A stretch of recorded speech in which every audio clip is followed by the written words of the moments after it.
دوستو اسی ماہ مقدس میں اللہ عز و جل نے قرآن مجید کو نازل فرمایا۔ قرآن ایک ایسی شے ہے کہ جو بندہ چاہتا ہے نا مجھے دل کا سکون ملے، میری پریشانیاں دور ہو جائیں، وہ قرآن مجید کی تلاوت کیا۔ میں یقین کریں آزمایا ہوا بھی بہت سے لوگوں کو میں نے دیکھا بھی ہے، گھروں میں خواتین بیمار ہو جاتی ہیں، بچے بیمار ہو جاتے ہیں، جوان بیمار ہو جاتی ہیں، ہم پتہ کیا کرتے ہیں، پہلے ڈاکٹروں کے پاس جائیں گے، کوئی کہے گا وہاں جاؤ، کوئی کہے گا وہاں جاؤ، کوئی بتائے گا وہاں کوئی اللہ والا بیٹھا اس کے پاس جاؤ، کوئی کہے گا جی فلاں عمل کریں ایسے کریں۔ جب تھک ہار کے بیٹھ جائیں گے نا،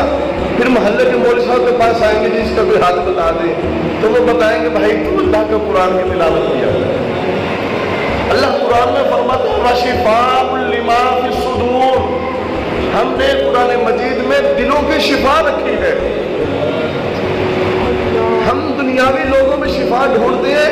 اصل شفا تو اللہ نے قرآن مجید میں رکھی ہے۔ آزما کے دیکھو نا،